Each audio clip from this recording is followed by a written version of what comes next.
The first shot didn't even sound real. It was sharp, fast, and somehow louder than all the noise in the terminal. People screamed, coffee cups, shattered luggage, spun across the polished floor.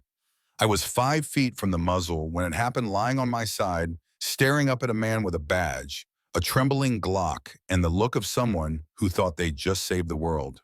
That man's name was Brent Harlow, Airport Security for nearly a decade, and a walking example of why some uniforms make people feel safe and others make you want to keep your hands in plain sight.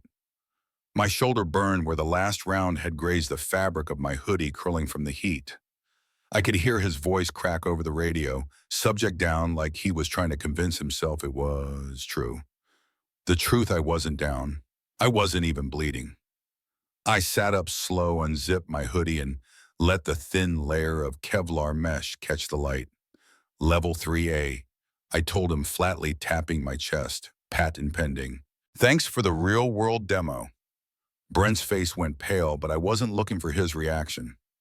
I was looking at the other guard, Serena Walsh, still frozen with her hand on her holster. She hadn't drawn, not when Brent shouted gun, not when the first shot went off. And I'd noticed her eyes locked on my empty hands, like she knew exactly what was going on. People in the crowd were muttering. Some had phones out recording. A cracked smartphone lay next to me on the tile, along with a pair of earbuds. That was all I'd been holding. Sirens were wailing in the distance when the TSA supervisors showed up. Brent kept barking about protocol, but I could feel the shift in the air. Too many witnesses, too many cameras. And when I leaned towards Serena and murmured, "What matters is you didn't pull the trigger," she didn't say a word. But I saw something change in her face. A lot of folks think this started in that moment. It didn't. 8 hours earlier, I'd been watching the sunrise from the back seat of a black SUV on my way to this same terminal. My name's Marcus Hale.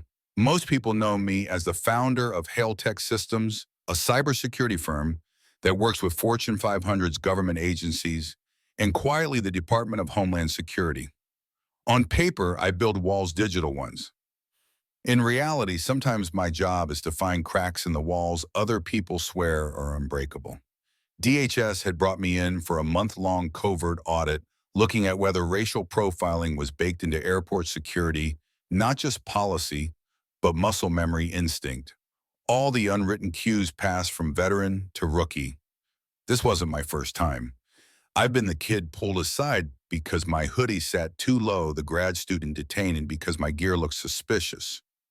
No apology after they found nothing, just "you can go." Years of that burned something into you. That morning, I walked into the terminal in jean sneakers and a black hoodie, not a suit, not an entourage. I wanted to be invisible.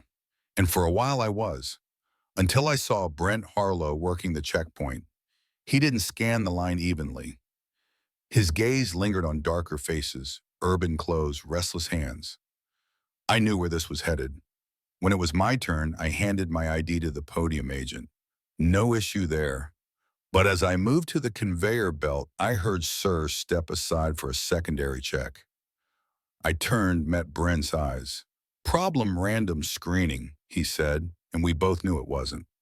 I stepped where he pointed, kept my breathing steady. He asked textbook questions, but there was an edge in his tone. "Why Houston, business or pleasure?" "Neither," I said. Connecting to DC, I reached into my hoodie for my phone, and that was it. The shift in his stance, his hands sliding to his holster. I'd seen it before. 3 shots later, I was on the floor, cameras rolling. But what Brent didn't know was that I wasn't just another random. I had federal clearance in my pocket and a mission in my back pocket. 10 minutes after the shooting, I was in the airport director's conference room with 2 DHS agents at my side. The director, a tight-lipped woman named Karen Doyle, sat at the head of the table. Brent stood off to the side in a black polo, still trying to project control. I didn't sit. I just flipped open my badge holder DHS seal, catching the light, and set a printed directive on the table. "As of now, I'm assuming authority over this facility security audit," I said.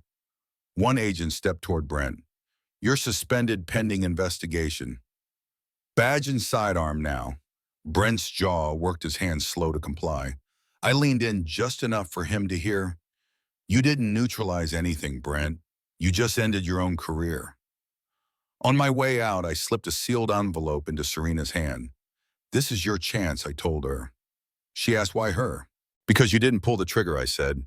Back at our temporary DHS office, my exec Dana pulled Brent's file commendations on the surface, but buried complaints about racial profiling, all signed off by Karen Doyle. Brent's brother-in-law sat on the board of the private contractor that trained TSA here, a closed loop, and I had just found the crack. That crack widened when Luis Mendez, a janitor who'd been there longer than most of the management team, agreed to talk. He'd seen Brent target Black and Latino travelers for years, delaying them until they missed flights, inventing excuses for bag searches. Complaints he'd filed vanished without a trace. "You speak up too loud," Luis said. "They cut your shifts. Then they start watching you."